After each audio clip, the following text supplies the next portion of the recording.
Alright, I'm back.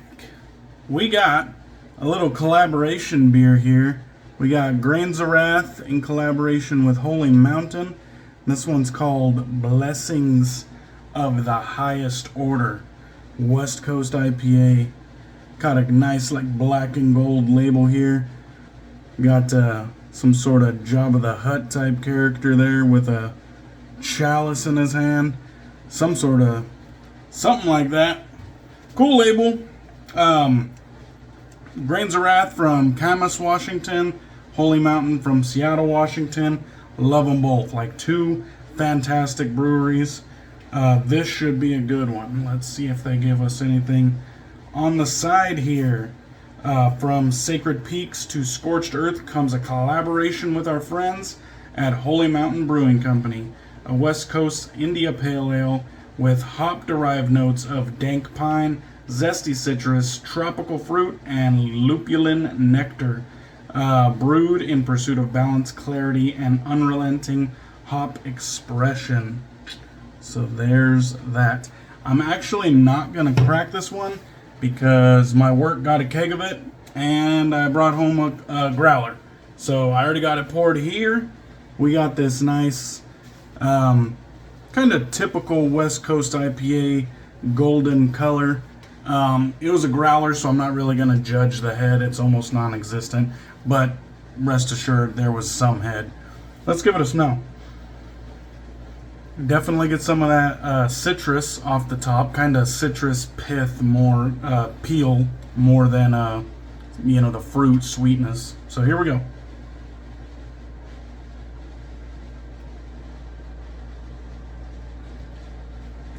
All right, definitely get some pine. More of that kind of citrus peel, kind of bitterness. Not really a lot of sweetness there. Give me one more.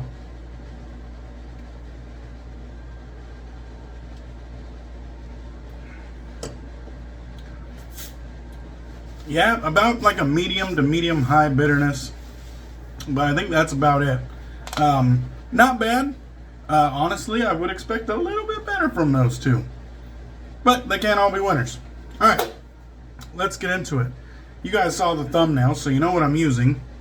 Haku. This is their card that they included with the mailing. Pure by design. Simple right there. And then on the other side, it has a message. A special someone gifted you this set. We hope you enjoy cedarwood as much as we enjoyed making it for you. Very nice. I'm going to take a second to show the packaging here. It's just in this black box, sturdy cardboard black box. It had the the label wrapped over the top. When we open this thing, this is kind of what we're met with. We have the soap, the splash, and then a roll-on cologne. We got kind of like this black paper, that kind of wraps over the top or what have you. And then inside we got this. Now everything's black, it looks nice.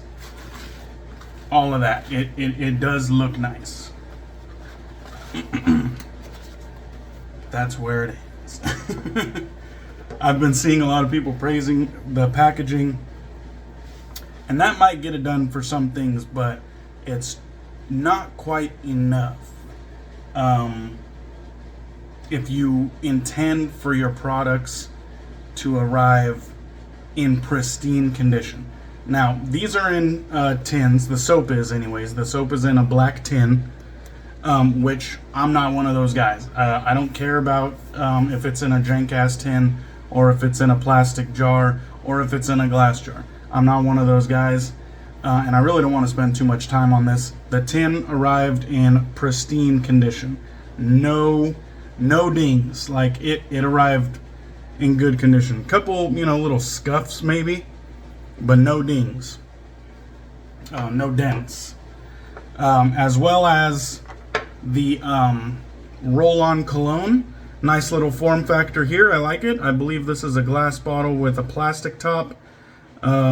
Nice right here. This one arrived pretty good, but this is what I'm talking about. We got a few scratches on the front side of this label. Not too bad really on this one, but right here, can you see that? There was a lot of banging from what I assume is the soap banging up against this in transit. Pop, pop, pop, pop, pop. So kind of imperfect there. But this is also glass with a plastic spray nozzle. Excuse me. Is that the end of the world? No, not for me. I don't really care. But for some people, they're gonna complain about it. And these are constructive criticism, of course. All right. Now that we're done with that, let's go ahead and get rid of that. We don't need it no more. That was for constructive criticism purposes only. Beautiful artwork on the front. It's got this nice kind of like off-white matte finish. Kind of like a, what would you call that? Like a watercolor hillside with some nice trees and everything. Simple, 4 ounces. We got a nice side label to boot. Got a nice little artwork there. We got ingredients. There we go, get it to focus. It is a Wagyu tallow, it doesn't mention that. And then what do we got here? A little directions on how to use, which is a nice touch. And a warning. Nothing on the bottom side, you saw that. On the inside, we got the soap here. A nice little rough pour. And this one is a rather soft consistency. You know, all soaps will kind of harden over time, but this one was released literally last Friday, I believe. And so that's what you get when you buy it fresh. Or at least this specific one. So rather soft. That doesn't mean nothing to me. I could care less as long as it lathers well. We got the Lancaster Razorworks shave bowl right here. We got our Lancaster Razorworks brush. Beautiful bronze coin right there. This is one of my 4 Horsemen of the Apocalypse collection. This one is a Conquest with the, I thought that kind of resembled a crown. The cutting on the bottom there. So, or I don't even know what you would call that, the handle portion. Very nice classic design on this one. And then it's just a nice badger knot on top. Got a nice sheen on this one. Really tight and visible bubbles throughout. And it was really easy to lather up, so that's good. Let's go ahead and wet the face. We'll get this thing going. I think I'm going to add some menthol too because it's kind of hot in the bathroom today. I got home a little later than usual. I've just been getting my ass kicked with these lead duties, man. You know, I learn 5 things and then they throw on like 5 more. It's been fun. One thing I will say, I was going to throw on some of this roll-on cologne. It's also advertised on their Etsy shop as a scent booster. Roll-on cologne and scent booster. With this one, I don't think the scent boost is necessary whatsoever. It is bold and banging. We got the Chiller and the Pillar, the Menth Dealer, with those menthol crystals loaded up right there. Let's go ahead and get some.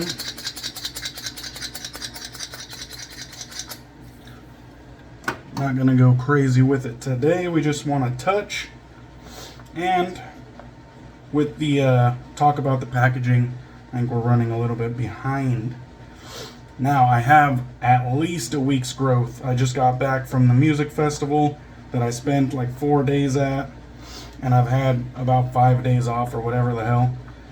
So I have close to a week's growth, and I've been back for 2 days. So that was a lot of fun, but there was a lot of smoke in the air, and it was sunny and hot, and I was just wore out. So yesterday I did not get a shave in either.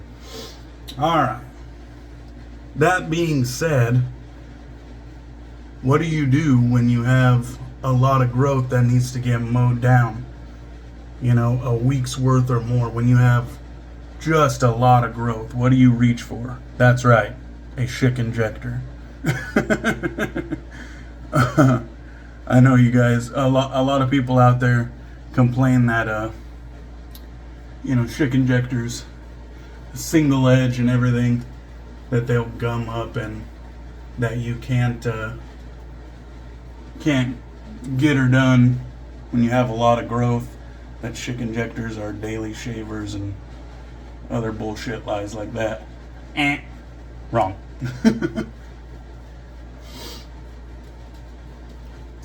So, that's what we're using today. We're using the good old faithful, some of my favorite razors of all time.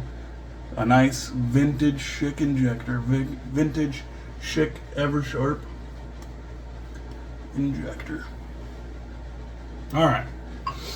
Let me see if I can squeeze that out from all... My bathroom sink is just full of shit right now.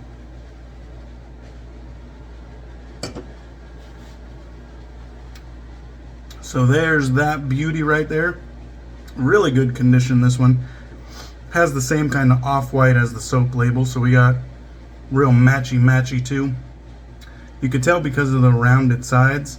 That's a Schick Proline B20 blade. No idea how many uses on it. You can also see it says Eversharp on the collar there. Alright, here we go.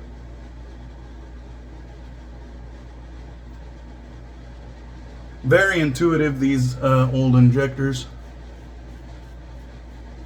The blade angle is just, I mean, I don't know, I feel like it's just given to you.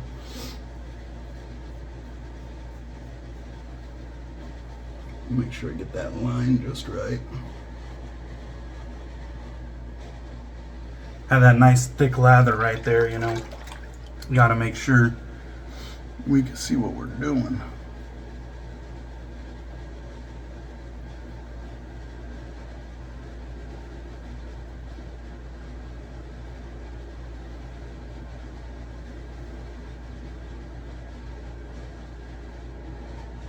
Yeah, the scent on this one, bold and banging, and I really enjoy it.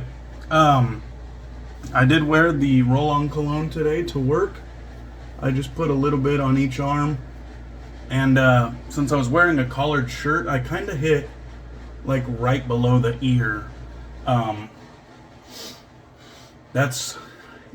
didn't really know. I don't use a lot of roll-on colognes. It's a different form factor than I'm used to. So, you know, I hit the forearms like I would with any spray-on cologne. But then where I would normally, like, you know, spray my chest, my clothing in the chest area, I don't think I could do that with the roll-on cologne being of a oil base, you know what I mean? So I just did it right below the ears in that kind of stretch of the neck there. And worked great. It comes on really powerful, but then it settles down into a nice, it's not a skin scent at first, but it doesn't take long before it settles down into a skin scent. This shaving soap, however, bold and banging. Bold and banging. And like I said, I really do enjoy it. I wish he would have gave a breakdown of the scent notes on the Etsy. It was kind of hard to find anything about it because as of right now it's sold out. So I had to kind of go to a review, and then I had to see item details that was attached to the review, and then it brings you to the item screen finally. But it doesn't show you all the details. It doesn't show you like the price when it's sold out and everything like that. So I just Googled it, and AI said it was $24.99, 4 ounces Wagyu tallow. If that's incorrect, sorry and shit. But, you know, hopefully it's in the right area. Pass one went great, if you didn't notice. Nice low-level chill for that one. I didn't put a ton of menthol. I just wanted to kind of knock this heat off. I took a cold shower, so it's not like my bathroom's steamy or anything like that. Took a cold shower. This is my second mentholated bath soap in a row, and I don't think I'm going to be stopping that anytime soon. I've been absolutely loving Sterling's glacial mentholated bath soap offerings. Feels good on the family jewels.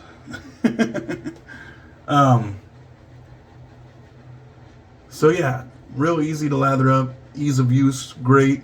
I would say on that first pass, the original slickness is pretty damn high.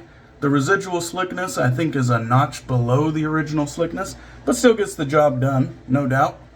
This is also my first impressions of the product, so, you know, take it with a grain of salt, whatever. And, you know, I didn't, like, go balls to the wall trying to get meticulous with it.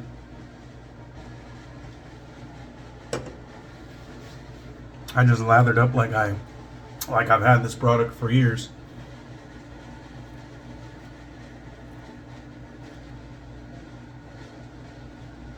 Pass number 2 against the grain. Oh my God. Did I not mention that Marion gifted this to me? Marion the Barbarian. Sorry, bro. I should have said that in the beginning of the fucking video.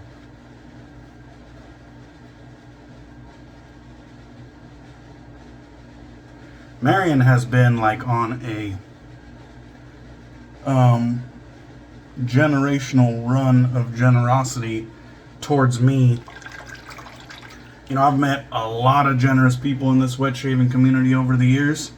And Marion is making a run for the #1 spot, if not already at the #1 spot.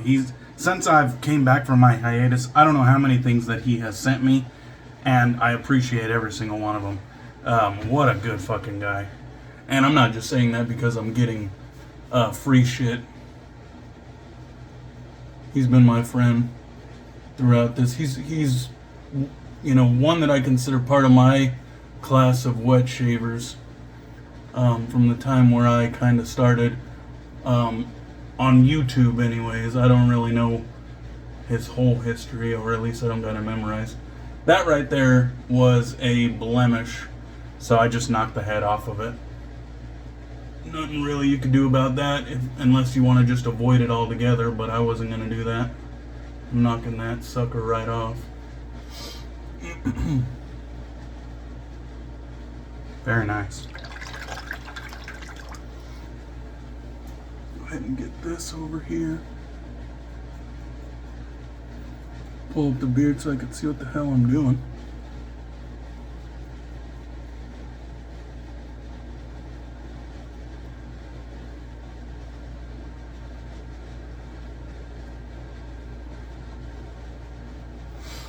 Easy to overshave with these, even though it has some blade feel and everything like that. Non-threatening whatsoever. It just feels good to shave with, in my opinion. Alright. That should just about do it there. Let's go ahead and, I'm not going to rinse off much because that water has a ton of hair in it. So I think what I'm going to do instead is just wipe it off with the Lancaster Razorworks Black Sheep Towel. Staple of my daily shaves.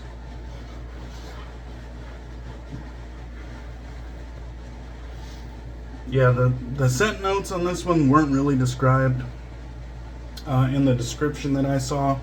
It just says rich wood, subtle sweetness, touch of smoke. I definitely agree with the rich wood, subtle sweetness. I didn't really pick up the touch of smoke. It might be, you know, just well blended into there and, you know, not really a star of the show, in my opinion, but great scent.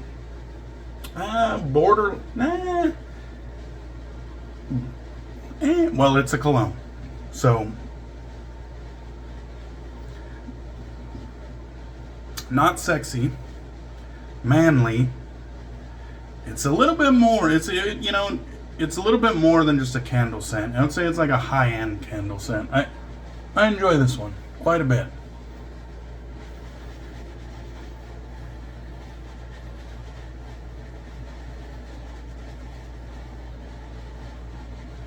Alright, I could get the rest of the lather out of the beard off camera in hopes of keeping the video somewhat short. Alright, here we have the aftershave. You can see it is 2 fluid ounces. You got right there, and then there's the ingredients: denatured alcohol, distilled water, I can't read backwards, witch hazel, glycerin, fragrance oil, aloe vera. I'm going to give it a shake because that's what I do with all my aftershaves. Not like a huge fan of the spray form factor, but we could still get her done. I just feel like some mist is going either side of my hand, and perhaps I'm losing a little bit of product. I'm stingy like that. Even though I got it for free, I'm a cheap bastard. A bougie cheap bastard, if that's even possible. Oh, wow. The aftershave is also bold and banging. Definitely brings it. Yeah, I like that. I like that. I like that. Get that residual on the beard and forearms. Alright, and just for shits and gigs, the cologne there, which is 1 ounce, it looks like. 10 mils. 10 mils, sorry. Reading backwards again. So, now that my hands are wet, that's the roll-on form factor. You just kind of whoosh, get a little snail trail, and then you just let that, you know, radiate off your skin. So that'll do it for that one. Hope you guys enjoyed the video. Haku, thumbs up. Marion, thank you one more time. And I'll catch you guys on the next one. Cheers.